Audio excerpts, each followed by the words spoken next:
안녕하세요. 이제 어느덧 한 해가 또 지나가고 있군요. 올해 여러분들의 삶은 행복하셨나요? 저는 참 다사다난한 한 해였던 것 같습니다. 여러 가지 일들이 있었고 제 삶에도 많은 변화가 생겼는데 아직도 참 얼떨떨하네요. 저에게 무슨 일이 있었던 건지 제 사연을 한번 들어보실래요? 저는 원래 인생이란 살아있는 것만으로도 행복한 것이다라고 생각하는 사람이었어요. 그럴 만도 한 게 어렸을 때부터 공부도 잘해서 주변에 칭찬도 많이 받았고 부유했던 건 아니지만 그렇다고 가난하지도 않은 가정에서 화목하게 자랐죠. 나이가 들어서도 남 부끄럽지 않은 직장에 취직하고 좋은 남자와 결혼도 하면서 평생 불행이라는 건 모르고 살 줄 알았습니다. 그런데 그렇게 바보처럼 행복하게만 살던 어느 날 단 한 번에 예기치 못했던 사고가 저의 인생을 끝도 없는 불행의 늪으로 빠지게 만들 줄이야. 그 사고는 저의 모든 것을 빼앗아 갔어요. 저의 얼굴에 크게 화상 자국을 만들어 놓았을 뿐만 아니라 제가 세상에서 가장 사랑하는 사람, 제 남편마저도 하늘로 떠나보내고 말았으니까. 거기다 남편이 떠난 뒤로 시어머니는 절 굉장히 싫어하셨습니다. 마치 제가 어머님의 아들을 잡아먹어버렸다고 생각하셨던 것 같아요. 남들이 다 보는 남편의 장례식장에서 저만 아니었으면 제 남편이 그렇게 죽을 리도 없었다고, 제 흉터 역시 저주나 다름없는 것이라고 막말을 쏟아내셨죠. 내 아들 어디 갔어? 너 때문이지. 너 때문에 내 아들이 죽은 거지. 내 아들 돌려내 이거 사. 물론 저희 남편은 저 때문에 세상을 떠난 것은 아니었지만 아들을 잃은 어머니의 심정을 저 역시 자식 둔 어머니로서 잘 알고 있었기에 그걸 정정하려 하기보다는 죄송하다는 말과 함께 위로만을 드리려 했습니다. 그때 어머님에게 진실이 뭐가 중요하겠어요. 어머님, 죄송해요. 제가 그 일을 잘 보살폈어야 했는데 그러지 못해서 죄송합니다. 하지만 어머님이라도 제발 이러지 마시고 같이 힘을 내요. 이러다 어머님까지 몸 상하시겠어요. 힘? 나보고 힘을 내자고? 내가 왜 힘을 내? 우리 아들도 없는데, 이제 내 세상에 가족이라고는 아무도 없는데 내가 왜 힘을 내? 다 필요 없어. 그냥 죽자. 어? 내가 그냥 널 데리고 아들 곁으로 가야 속이 시원할 것 같아. 그래, 네 얼굴에 그 흉터도 저주나 다름없는 거야. 그렇지? 네가 우리 아들을 죽였으니 그런 흉터까지 생겨버린 거 아니야. 이 마녀 같은 년. 어머님은 그야말로 제정신이 아니었습니다. 장례식장에서 저를 향해 온갖 비난을 쏟아내시며 식장을 뒤집고 물건들을 던지시며 난리를 치셨었죠. 주변에 있는 사람들이 겨우 뜯어말리고 나서야 어머님은 겨우 멈추셨다가 이내 곧 발작을 하듯 몸을 떠시다가 기절을 하시고 말았습니다. 그 뒤로 다음날 정신을 차리신 어머님은 그런 발작을 다시 일으키시거나 저를 향해 직접적으로 비난을 쏟아내시진 않았지만 저에 대한 미움은 가슴 깊이 박혀 계신 건지 장례식 내내 어머님은 저를 차갑게 대하셨어요. 장례식이 끝난 후로는 저를 꼴보기도 싫어하셨죠. 저하고의 대화는 되도록 정말 필요한 경우가 아니면 거절하셨으니. 그러다 보니 그 사고의 진실을 어머님께 밝힐 겨를도 없었거니와 사실 그게 무슨 의미가 있을까 싶었습니다. 어머님에겐 그저 아들을 잃은 슬픔과 화, 그걸 표출할 대상이 필요하셨던 걸 테니까요. 저 때문에 그런 게 아니라 제가 말해봤자 믿으려고도 안 하셨을 거예요. 그렇게 저와 어머님과의 관계는 멀어져 갈 수밖에 없었습니다. 저를 볼 때마다 따가운 시선과 함께 저의 가슴에 비수를 꽂는 수많은 막말들은 계속됐으니까요. 저 역시 남편을 잃고 마음이 아팠는데 어머님께 그런 말마저 들으니 참 상처가 크더군요. 하지만 그럼에도 전 시어머니와의 관계를 끊고 싶진 않았습니다. 아니, 오히려 잘 지내고 싶었죠. 남편이 죽기 직전 혼자 계신 엄마를 잘 부탁한다는 유언을 남기기도 했거니와 저희 남편이 이 세상에서 남기고 간 유일한 증거인 우리 애들을 생각해서라도 어머님과의 관계를 끊긴 어렵더라고요. 시간은 모든 것을 해결해준다는 말처럼 언젠가 시간이 많이 지나고 나면 어머님도 마음을 자연스럽게 푸실 거라 믿었습니다. 그때가 되면 저희 애들과 함께 가족으로서 행복하게 잘 살 수 있을 거라 생각하며 어머님도 저는 싫어하셨지만 저희 애들은 끔찍히 예뻐해 주셨으니 애들을 핑계로 한 번씩 찾아가곤 했었죠. 하지만 저의 바람과는 다르게 어머님은 쉽게 마음을 여시지 않으셨습니다. 남편이 세상을 떠난 지 몇 년이 지났어도 여전히 저에 대한 감정의 골은 남아 계시더군요. 그것 때문에 저희 아이들을 혼내신 적도 있을 정도로. 아유, 우리 강아지들 왔어? 우리 손자들은 날이 갈수록 점점 더 예뻐지네. 대체 누굴 닮아 이렇게 예쁘대? 유치원 선생님이 엄마를 닮아서 예쁘다고 했어요. 뭐? 아니야. 우리 손자들은 너희 엄마 안 닮았어요. 에? 엄마 닮았다고 했는데? 그럼 누구 닮았어요? 누구 닮긴? 당연히 너희 아빠 닮았지. 아빠요? 할머니 나 아빠 없는데. 뭐라고? 너한테 아빠가 왜 없어? 누가 그렇게 가르치디? 너희 엄마가 그랬어? 아니에요, 어머님. 저는 애들한테 그런 말을 한 적... 네가 아니면 누가 그러니? 하여튼간 너는 애들 교육도 똑바로 못 시키는구나. 아니에요, 할머니. 우리 엄마가 안 그랬어요. 그냥 아빠를 사진으로밖에 못 봐서. 네가 왜 아빠를 사진으로밖에 못 봐? 너 3살 아기 때 아빠가 너를 얼마나 예뻐했는데. 어머님, 얘는 그때 3살이었으니까 기억을 잘 못할 거예요. 시끄러워. 너는 가만히 좀 있어. 자, 우리 손자 잘 들어. 너는 너희 아빠를 닮았어. 너희 아빠는 너희 엄마랑은 다르게 얼굴도 잘생기고 키도 참 컸단다. 그리고 봐.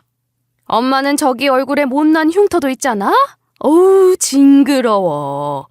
그러니까 어디 가서 누구 닮았냐고 물어보면 꼭 아빠 닮았다고 해야 한다. 알았지? 얼굴에 남아있는 화상 자국. 저 역시 당연하지만 이 화상 자국을 좋아하진 않습니다.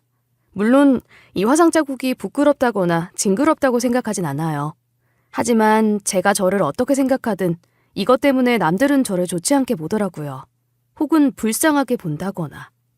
그런 시선들 때문에 스스로 괜찮다, 부끄럽지 않다고 수없이 되뇌어봐도 한 번씩 무너질 때가 있곤 합니다.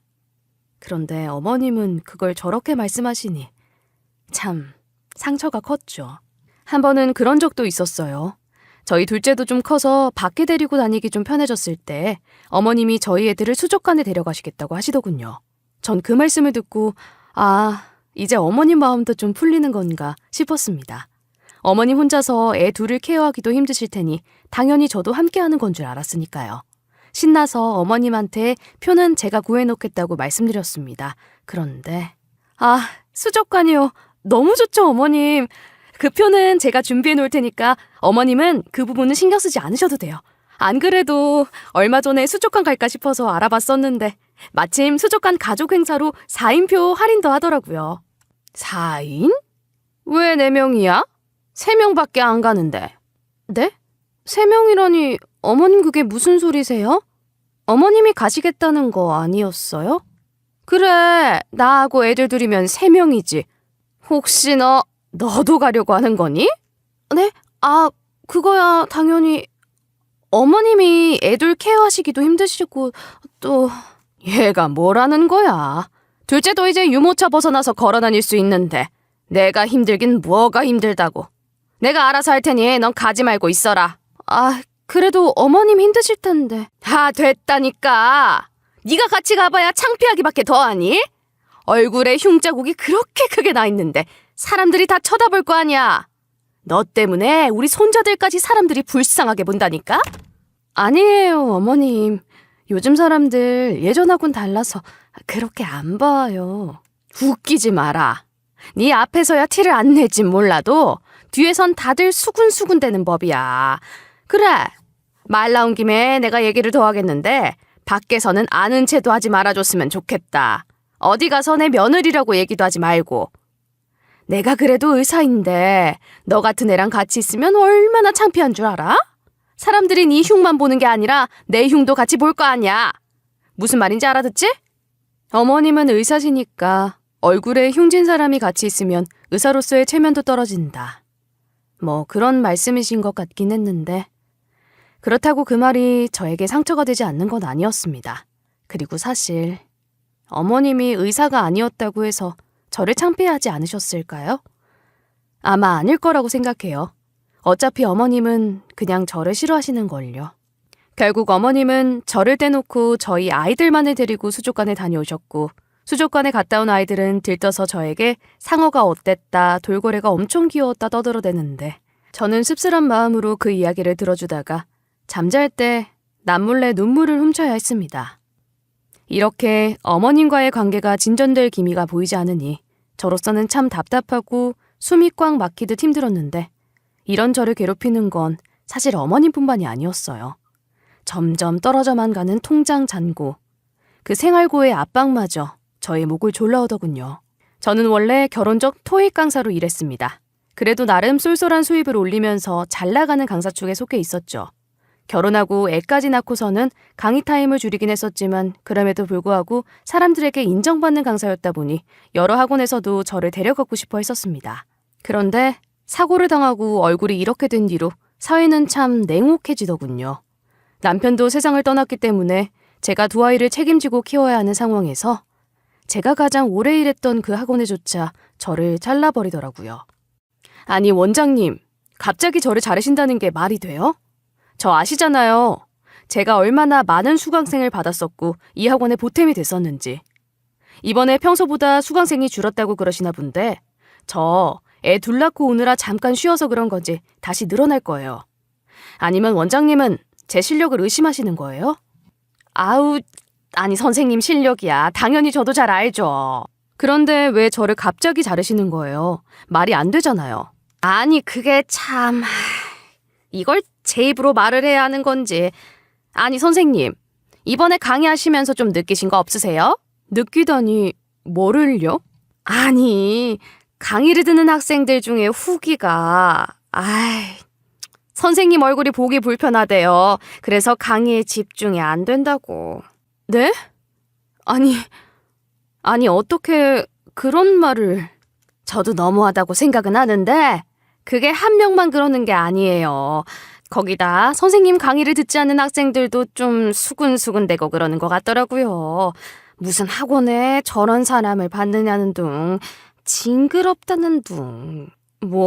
뭐라고요? 아니 어떻게 학생들이 그럴 수가. 그래서 원장님은 그것 때문에 저를 자르시겠다는 건가요? 저도 애들의 말이 이해가 안 가고 선생님이 여기서 열심히 일해주셨으니까 선생님은 더욱 챙기고 싶지만 학생들뿐만 아니라 다른 선생님들마저 불만을 가지고 있어요. 선생님 때문에 자기들 수강생까지 줄어드는 것 같다고. 그리고 저희 학원의 평판이 달린 일이잖아요. 퇴직금은 잘 챙겨드릴 테니까 저희 입장도 이해해 주세요, 선생님. 아니 원장님. 저 진짜 안 돼요, 원장님. 아시잖아요. 저희 남편 세상 떠난 거. 애들 둘 제 손으로 다 키워야 하는데 원장님이 이러시면 전 어떻게 살아요? 저도 선생님의 사정은 안타깝지만 그렇다고 같이 죽을 순 없잖아요. 저 역시 딸린 식구가 있는 건데 이해해 주세요, 선생님. 그리고 어디 가서 저희가 잘났다, 어쨌다 그런 말들을 떠들면서 저희 욕을 하고 다니시지 마시고요. 그런 거 잘못하면 명예훼손이 될 수 있다는 거 아시죠? 아니 지금 협박까지 하시는 거예요? 협박은 아니고 그냥 노파심에서 하는 소리예요. 그래도 우리 함께 온 시간이 얼만데 괜히 안 좋은 관계로 만날 수는 없잖아요? 네, 걱정 마시죠, 원장님. 치사하고 더러워서 그런 말 안 내뱉고 다닐 거니까. 두고 보세요. 다른 학원에서 더 크게 성공해서 저 버리신 거 꼭 후회하게 만들어드리겠습니다. 예. 뭐 꼭 그렇게 되시길 저도 바라겠습니다. 그렇게 되실 수만 있다면요. 정말 기가 막히기도 하고 억울하기도 하고 또 화도 났습니다. 얼굴에 흉이 있는 것과 강의하는 게 무슨 상관이라고 제가 이런 취급을 받아야 하는 건지. 저는 원장님한테 말한 대로 다른 학원에서 꼭 성공하고 말겠다고 다짐했습니다. 솔직히 한창 잘 나갈 때 스카우트 제의도 많이 받았었으니까 자신도 있었어요. 하지만 현실은 참 냉혹하더군요. 다른 학원에서조차 저를 받아주는 곳이 없었어요. 예전에 저를 스카우트해 가려고 했던 학원들도 제 얼굴을 보고 난 뒤로는 연락조차 받아주지 않더라고요. 그땐 참 세상이 미웠습니다. 하는 수 없이 모아두었던 재산과 퇴직금 받은 것만으로 한동안 생활을 해야 했습니다. 하지만 애들 둘을 키우느라 돈 나갈 곳은 너무나도 많았고 통장 잔고는 빠르게 줄어들더군요. 그러다 결국 작년에는 통장에 바닥이 보이고야 말았습니다. 이런 사정을 시어머님도 알고 계셨지만 시어머니한테 손을 벌리긴 싫었어요. 물론 시어머님은 의사시니까 저를 도와주시는 건 별것 아니시겠지만 가뜩이나 저를 싫어하시는데 돈까지 달라며 구걸을 했다가는 실제로 돈을 주시고 안 주시고를 떠나 자존심도 상하고 더 밉보일 것 같다는 느낌이 들었으니까요. 그나마 친정에서 도움을 좀 주시긴 했지만 저희 친정 부모님도 연세가 70이 다 돼가셔서 은퇴를 하셨는데 더 도움을 받기도 죄송스럽고 민망하더라고요. 어차피 둘째도 어느 정도 컸겠다. 그냥 어떻게든 일을 구해보기로 했습니다. 비록 강사 때처럼 돈을 잘 벌 수는 없더라도 무슨 일이든 할 수는 있을 테니까요. 하지만 여기저기 일을 알아봐도 얼굴에 흉터가 있으니 면접에서 떨어지기만 한 100번은 했던 것 같아요. 결국 제가 할 수 있는 일은 딱 하나밖에 없더군요. 배달. 배달은 복잡한 취업 절차 같은 것도 필요 없었고 손님이나 다른 누군가와 대면한 일도 별로 없었을 뿐더러 잠깐 마주치는 상황은 있더라도 마스크를 쓰고 있으면 흉터가 어느 정도 가려지니까 제가 일하기엔 무리가 없더라고요. 그렇게 시작한 배달 일은 생각보다 적성에 잘 맞았습니다. 어차피 이왕 이렇게 된 거 무슨 일을 하든 즐겁게 일하자고 생각을 하니까 나쁘지 않더라고요. 또 나름 전동 킥보드를 타고 동네를 돌아다니면서 바람을 쐬니까 이래저래 울적한 일들이 금방 잊히기도 하고. 물론 몸은 전보다 힘든 건 사실이었고 아주 가끔은 컴플레인이 들어와서 당황스러울 때도 있었지만 항상 웃으려고 노력했어요. 저는 두 아이의 엄마니까 이렇게 기죽어서는 안 된다고 계속 다짐하면서. 그래도 다행인 게 제가 열심히만 하면 생활고는 어느 정도 해결이 되더군요. 요즘 엄마들처럼 어린애들 학원 여기저기 보내고 예쁜 옷들 다 사주고 하지는 못해서 아쉽기는 한 건 사실이지만 삼시세끼 굶기지 않고 먹일 수는 있었어요. 조금만 제가 잠을 줄여서라도 더 열심히 한다면 애들 학원 같은 것도 보낼 수 있겠다 싶었죠. 정말 정신없이 일했습니다. 그런데 그러던 어느 날 생각지도 않았던 충격적인 일이 발생하게 되고 말았네요. 그건 제가 시어머니의 병원에 배달을 가게 되면서 생긴 일이었죠. 배달은 경쟁이 심하기 때문에 콜이 울리면 일단은 무조건 받고 봐야 했는데 받고 나서 가야 하는 곳을 확인해 보니 저희 시어머니 병원이더라고요. 처음엔 갈까 말까 고민도 많았습니다. 솔직히 제가 시어머니와 다시 관계를 회복하고 싶은 것도 사실이지만 오랜 시간 동안 시어머니께 이런저런 모욕도 당했다 보니 저도 모르게 한편으로는 불편하고 싫어지는 마음도 생기더라고요. 하지만 어차피 이왕 이렇게 된 거 어머님한테 인사드리러 간 지도 오래됐으니 가는 김에 인사도 좀 드리기로 마음 먹었습니다. 그래도 아직까진 희망의 끈을 놓고 싶진 않았으니까요. 저는 없는 주머니 사정을 짜내서 따로 빵과 간식을 사든 채 병원으로 향했습니다. 병원 문을 열고 들어가자 병원에서 일하는 간호사분들은 저를 보고는 깜짝 놀라시더군요.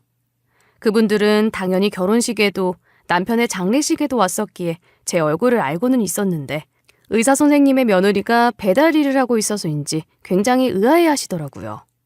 어서 오세요. 그런데 죄송하지만 이제 점심시간이라 진료가... 배달이구나? 이리 주세요. 그 상처... 혹시 저희 선생님의... 안녕하세요. 마스크를 쓰고 있는데도 저를 알아보시다니 감사하네요. 그래도 이 흉터가 이렇게 좋은 점도 있다니까요. 네. 뭐 그렇기는 하네요. 그런데 왜 배달을... 그냥 보시다시피 제 얼굴이 이러니까 일할 곳이 마땅치 않더라고요. 그래도 배달 일을 하면서 생계 유지는 가능하니까 얼마나 다행이에요. 그렇구나. 일단 그거 이리 주세요. 이건 뭐예요? 그래도 어머님 병원에 오는 건데 제가 빈손으로 올 수 있나요? 그냥 빵 좀 조금 사왔어요. 어머님이랑 여러분 드시라고. 어머님 진료는 다 끝나셨나요? 선생님은 지금 마지막 환자분 진료 보고 계세요. 아마 조금 있으면 끝날 건데. 보고 가시게요? 네. 그래도 어머님 병원에 와놓고 모른 체 할 수 없잖아요. 온 김에 인사드리고 가야죠. 저기 잠깐 앉아 있어도 되죠? 네. 뭐 그러세요, 그럼. 저는 간호사분들께 음식을 전달드리고 일단 환자 대기석에 앉아 어머님의 진료가 끝나길 기다렸습니다. 생각해보니 어머님 병원에는 정말 오랜만에 간 거였는데 남편이랑 같이 왔던 게 생각나서 그때가 그립기도 하고 조금 싱숭생숭해지더군요.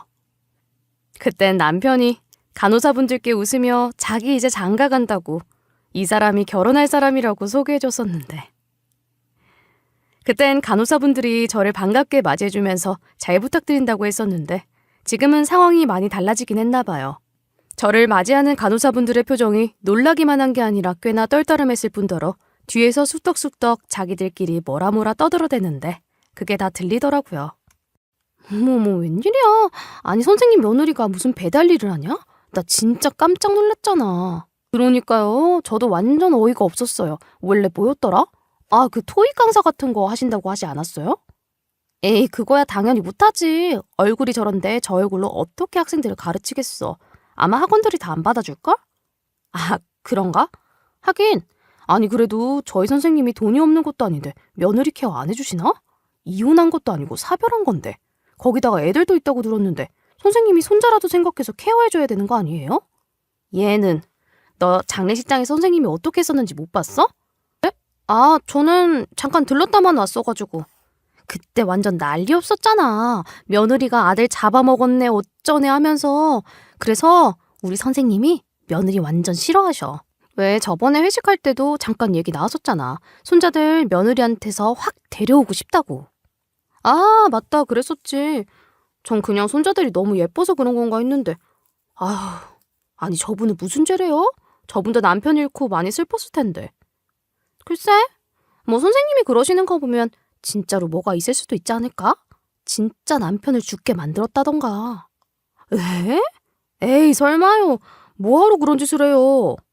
요즘 세상이 어떤 세상인데 남편이 평소에 자기를 많이 괴롭혔다던가 아니면 생명보험 같은 거라도 들었었다던가 뭐 그런 일들이 있었을지도 모르잖아? 어머 드라마에 나오는 그런 거요? 설마. 그건 모르는 거라니까. 그리고 뭐 그런 건 둘째치더라도 까놓고 말해서 저분 얼굴도 저렇게 됐는데 솔직히 정이 가겠냐? 나였어도 좀 꺼려지긴 하는구만. 그런가? 그래도 전 선생님이 좀 너무한 것 같아요. 손자들 생각해서라도 며느리를 좀 챙겨줘야지. 이래서 고부 갈등이 문제라니까요. 뭐 그건 그렇긴 하지. 너도 그러니까 결혼 잘해. 시어머니가 어떤 분인지 잘 알아보고 결혼해야지. 집안만 보고 결혼하면 적골난다? 듣는 내내 참 민망하기도 하고 화도 나기도 하고 그랬습니다. 제 욕을 했다가 시어머니 욕을 했다가 아주 난리도 아니더라고요. 사람들이 뒷얘기 좋아하는 거야 당연한 거긴 하지만 성질 같아서는 한마디 해야 하나 싶었는데 어머님 병원이라 민폐 끼칠까봐 그러지도 못하겠고 그저 얼굴만 화끈거린 채로 못 들은 척 해야 했죠. 그런데 그때 마침 진료실 문이 벌컥 열리면서 시어머니가 나오시더군요. 환자분이 나오시기도 전에 먼저 나오신 걸 보면 정말 배가 많이 고프셨나 봅니다. 우리 밥 왔어? 배고파. 오늘따라 왜 이렇게 배가 고픈 건지 알 수가 없네. 선생님 진료 다 끝나셨어요? 환자분은? 지금 안에서 옷 입고 계셔. 조금 이따 나오실 거야. 우리 밥은 왔냐니까? 그게 밥이 오긴 했는데요. 간호사는 눈짓으로 시어머니께 제가 앉아있는 곳을 가리키고 있었습니다. 전 그걸 보고 자리에서 일어난 뒤 시어머니께 인사를 드리러 갔죠. 뭐야? 환자분이 또 계셔? 아니 잠깐만. 네가 여길 왜? 안녕하세요 어머님. 저번에 제가 말씀드렸다시피 요즘 배달 일을 하고 있거든요. 그런데 그 배달지가 여기더라고요. 그래서 온 김에 인사도 잠깐 드리고 가려고 했어요. 아, 배달을 여기로 왔어? 짜증나. 야, 너 미쳤어? 네가 지금 여기가 어디라고 오는 거야? 어? 네? 아니, 저는 그냥 이미 배달콜을 잡은 거기도 했으니까. 아이, 그럼 여긴지 알았으면 취소하던가 뭘 하던가 알아서 했어야지. 넌 눈치도 없니? 내가 밖에서 아는 척하지 말라고 한 거 다 까먹었어? 아니, 어쩜 얘가 이렇게 생각이 없어, 생각이? 네가 그 얼굴 꼬라지로 우리 병원 와서 내가 며느리요 하면 사람들이 뭐라고 생각하겠냐고? 명색이 내가 의사인데 환자분들이 여긴 제대로 치료도 못하나 본데 하면서 다 도망갈 거 아니야? 아, 그게 죄송합니다. 제가 그 부분은 미처 생각하지 못해서. 아유, 진짜 가뜩이나 요즘 환자도 줄어가는 판국에 얘는 강사도 했다는 애가 왜 이렇게 멍청한 거야? 그리고 너도 참 너다. 뭐 배달을 왔으면 배달만 하고 가면 되지. 내 얼굴은 굳이 왜 보고 가려고 그래? 누가 인사받고 싶댔어? 내가 너 싫어하는 거 몰라? 내가 내 입으로 꼭 말해줘야 아니? 저도 그건 알지만 그래도 왔는데 인사를 안 드리고 가는 건 예의가 아니잖아요. 그래서 일부러 빵까지 사오면서 기다린 건데. 뭐? 빵? 하, 참나. 야, 네가 주는 빵 더러워서 먹기도 싫어. 알아? 이까지 빵? 이렇게! 어머님은 제가 사온 빵을 보더니 바닥에 휙 던져버리신 뒤 발로 마구 짓밟기 시작하셨습니다.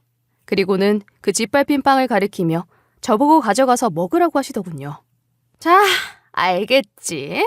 이까지 빵은 너나 많이 처먹으세요, 며느리님아. 네 얼굴 보면 밥맛만 떨어지는데 무슨. 아휴, 저 빵 들고 얼른 빨리 사라져, 얼른! 바닥에 짓밟혀 있는 빵을 봤는데 마치 그 빵이 저인 것 같더군요. 시어머니에게서 마구 짓밟히고 상처 입은 저. 솔직히 이렇게까지 해야 하나 싶었습니다. 어머님과 저 단둘만 있는 것도 아니고 간호사분들도 있는데 꼭 이렇게까지 저한테 수모를 줘야 했나. 쪽팔리기도 하고 서럽기도 했는데 나중에는 점점 화가 나더라고요. 여태까지 몇 년을 참아왔었지만 이날만큼은 참아지지 않았습니다. 결국 전 처음으로 어머님께 빽 소리를 지르며 대들었죠. 어머님, 정말 너무하신 거 아니에요? 그래도 저 며느리예요, 어머님 며느리. 그래도 어머님 생각해서 인사드리고 빵도 사온 건데 어떻게 이러실 수가 있어요? 세상 상관없는 남한테도 이러지는 않는 법이라고요. 뭐야? 너 미쳤어? 아니, 이게 어디서 시애미한테 소리를 질러? 왜요? 전 어머님한테 소리를 지르면 안 되나요? 어머님이 저한테 그동안 어떻게 하셨는데요? 저 그거 하나하나 다 기억해요. 제 가슴 속에 상처로 남아있어서 지워지지도 않는다고요. 제 얼굴에 남아있는 이 흉터, 제가 이렇게 되고 싶어서 이렇게 됐어요? 어머님은 의사시면서 어떻게 제 얼굴 가지고 그렇게 말씀을 하시냐고요? 참, 기가 막혀서. 야, 내가 뭐 네 얼굴 때문에만 그래? 그래, 솔직히 네 얼굴 보기 흉한 거 사실이야. 까놓고 말해서 그래서 싫은 것도 있지. 그건 그런데 내가 정말 그것 때문에만 그러겠냐고? 그래요. 어머님은 이것 때문에만 그러시는 게 아니긴 하겠죠. 어머님은 제가 남편을 죽게 만들었다고 생각하시니까. 그럼 아니니? 그때 화재 사고 때 우리 아들이 너 구하려다 그렇게 된 거 아니야? 그러니까 너만 살아서 나온 거고, 안 그래? 너만 없었으면 우리 아들이 그렇게 됐을 리가 없잖아! 아니에요. 아니라고요. 저희 남편은 저를 구하려고 그러다 그런 게 아니라 이제 와서 변명하는 거야? 그게 통할 것 같니? 그게 아니었으면 네가 진작에 나한테 뭐라고 말을 했겠지. 안 그래? 제가 어떻게 말을 하는데요? 어머님 장례식장 때 완전히 흥분하셔서는 제 얘기는 듣지도 않으시려고 했잖아요. 아니에요? 그 이후로는 저하고 필요한 얘기 외에는 들으려고도 안 하셨고. 그런데 제가 어떻게 얘기하냐고요? 그리고 설령 애초에 어머님 말이 사실이라고 해도 그게 제 잘못이에요? 저희 남편이 저를 구하려다가 그렇게 된 것이라고 해도 어머님이 저한테 그러시는 게 정말 맞냐고요? 어머님은 그저 아들을 잃은 분노를 표출할 대상이 필요하신 것 뿐이잖아요. 뭐야? 아니, 얘 말하는 싸가지 좀 보소. 지 남편 잡아먹더니만 이제 시어머니도 잡아먹겠다, 그거니? 제가 언제 남편을 잡아먹었는데요, 네? 제가 도대체 무슨 짓을 했길래. 제가 도대체 무슨 짓을 했길래 지금까지 몇 년이고 어머님한테 한 소리 들어가며 이렇게 살아야 하는 거냐고요! 제가 어머님한테 지지 않고 소리를 질러대며 난리를 치자 어머님도 더는 할 말이 없었는지 아무 말을 못 하시더군요. 그런데 사람이 너무 화가 나고 흥분하면 약간 눈물이 나올 것만 같은 거 아시나요? 제가 딱 그런 사람이거든요. 그런데 어머님 앞에서 지금 눈물을 흘리기엔 자존심이 상하니까 그걸 참느라 저 역시 더 이상 말을 이어가지 못했으니 병원엔 잠시 정막이 흘렀습니다. 그리고 잠시 뒤 그 정막을 깨는 문을 여는 소리가 들리더니 진료실에 남아있다던 환자분이 나오시더군요. 아마 옷을 입고 나오시려다가 분위기가 이상하다 보니 나오지 못하고 계셨었나 봐요. 그런데 그 환자분은 저를 보면서 아는 체를 하셨습니다. 전 눈에 맺혀있는 눈물 때문에 흐릿하게 보여서 누구신가 했는데 그 환자분은 저를 보면서 이렇게 살아있었냐며 그동안 어떻게 지냈냐고 저를 얼마나 찾았었는지 아냐고 오열하며 우셨어요. 저는 어리둥절하며 눈에 눈물을 훔쳐낸 뒤 그분을 쳐다봤는데 알고 보니 남편과 함께 살던 빌라 옆집에 혼자 사시던 할머님이셨습니다. 할머님과는 원래 각별했던 사이는 아니었고 평소에 마주치면 인사만 드리는 정도였어요. 그러다가 인사를 못 드는 경우가 있다는 걸 발견하고 귀가 안 좋다는 사실을 깨닫게 된 뒤로는 저희 부부는 은근히 할머님이 신경 쓰여서 이것저것 챙겨드리곤 했습니다. 그러자 할머님도 고맙다며 한 번씩 반찬도 해주시게 되면서 어느 정도 정이 쌓인 사이가 되었죠. 그런데 그러던 어느 날 밤 잠기가 밝은 남편과 제가 이상한 냄새와 열기에 잠을 깨게 되었는데 눈을 비비며 일어나 안방을 나서보니 온 집안이 여기저기 불에 타고 있더군요. 창문을 통해 밖을 둘러봤는데 우리 집만 그런 게 아니라 빌라 전체에 불이 번져 타고 있었어요. 네, 화재 사고가 난 거였습니다. 새벽이라 그런지 눈치챈 사람들도 별로 없는 것 같았고 저희 부부는 일단 집에서 애들만 급하게 챙겨 튀어나온 뒤 불이야를 외치며 사람들을 최대한 피신시키려고 했어요.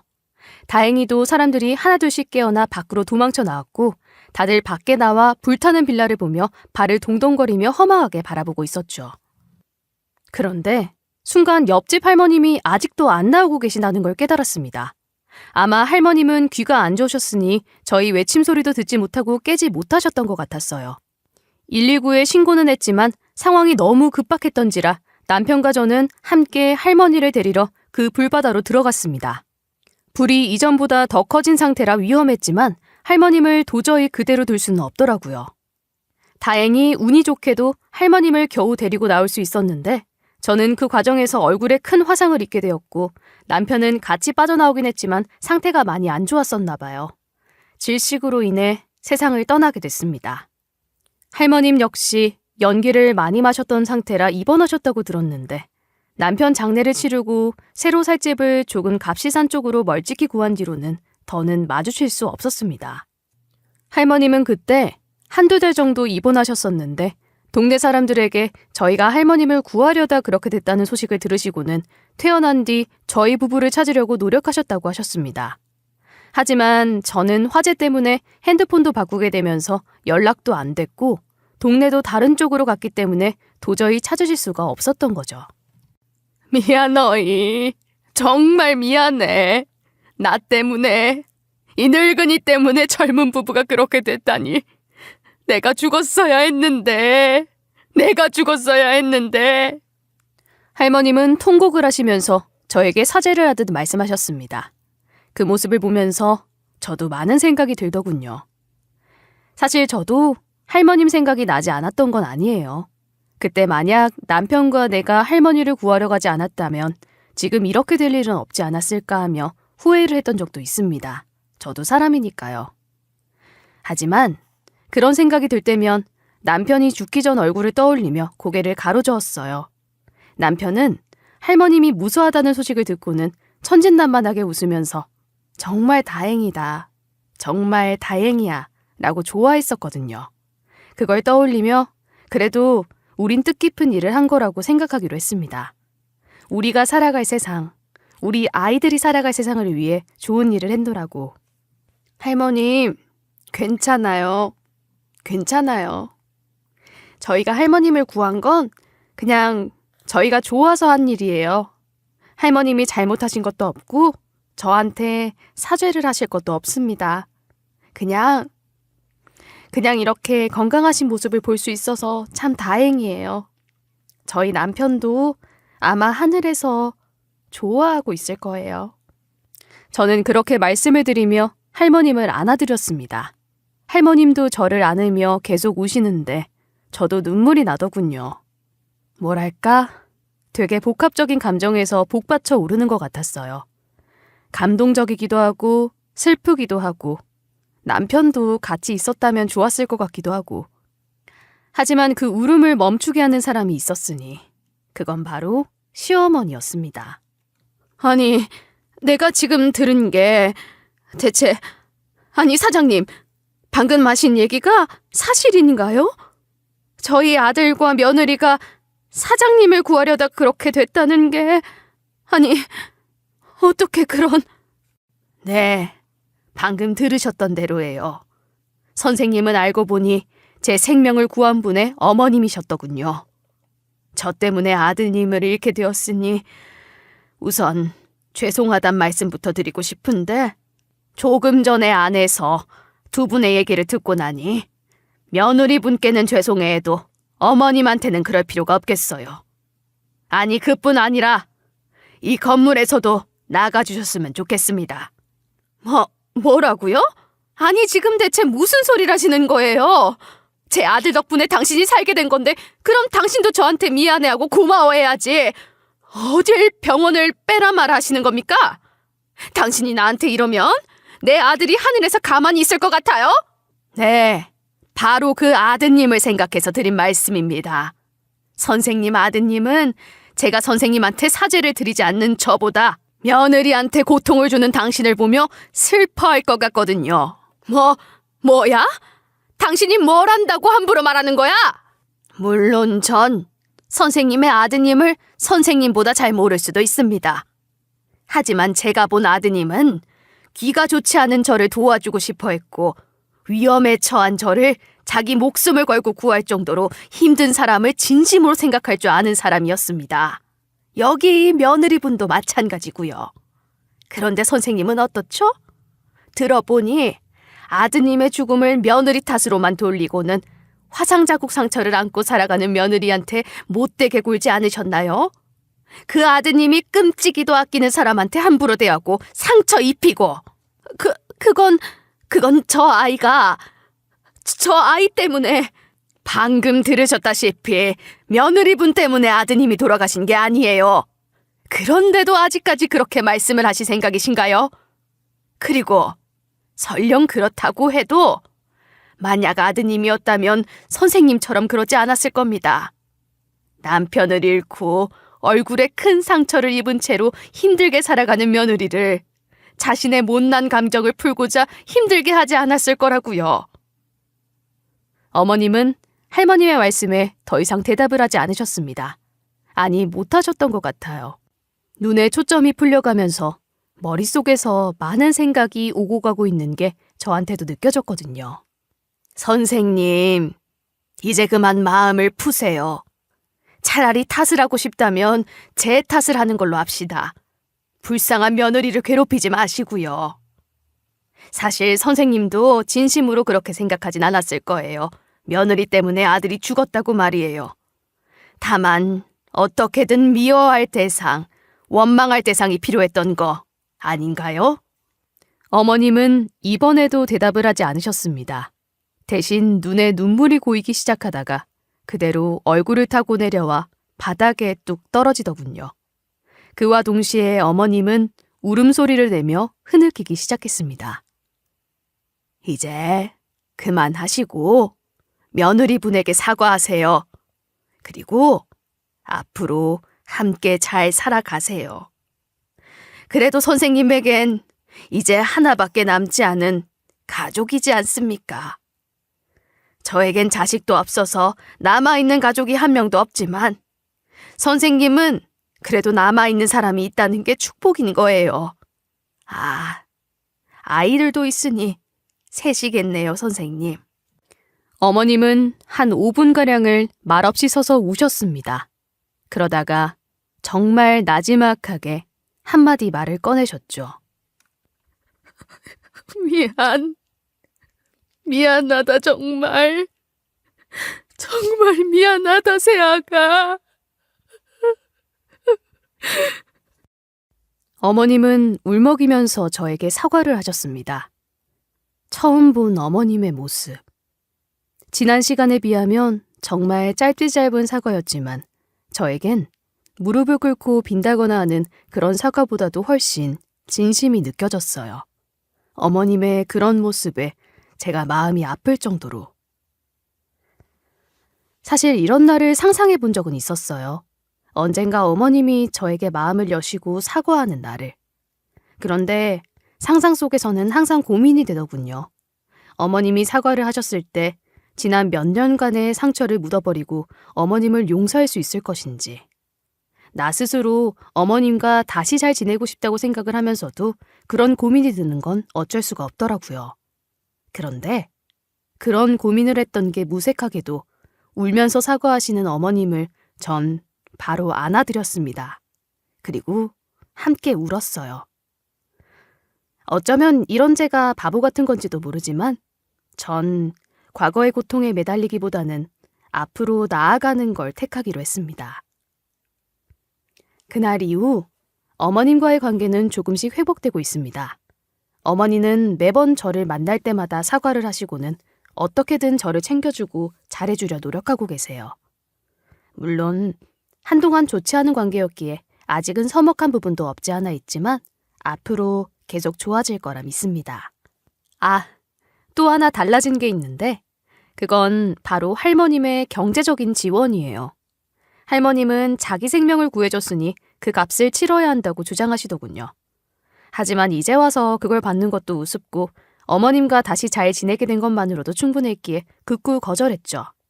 하지만 할머님은 그렇다면 저희 아이들만이라도 후원하고 싶다고 애들 교육비에 돈을 보태준다고 하셨어요.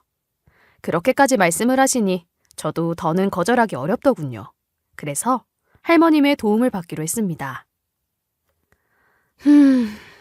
굉장히 긴 시간이었던 것 같아요. 제 지옥이 시작됐던 바로 그 화재 사고. 그날 이후로 고통에서 해방되기까지. 지금 전 어머님과도 잘 지내고 있고 경제적으로도 힘들지 않게 됐죠.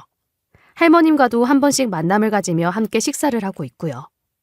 오랜 시간의 인내 끝에 이제는 저도 행복해질 수 있게 됐네요. 단 한 가지 아쉬운 게 있다면 이 모든 걸 남편과 함께 즐길 수 있었다면 하는 생각인데 돌이킬 수 없는 과거에서는 이제 그만 빠져나와야겠죠. 앞으로는 지금 현재의 행복만을 즐기며 살아가 보겠습니다. 저의 긴 이야기 들어주셔서 감사합니다. 여러분도 모두 행복하시길 바랄게요. 그럼 모두 건강하시고 해피 뉴 이어!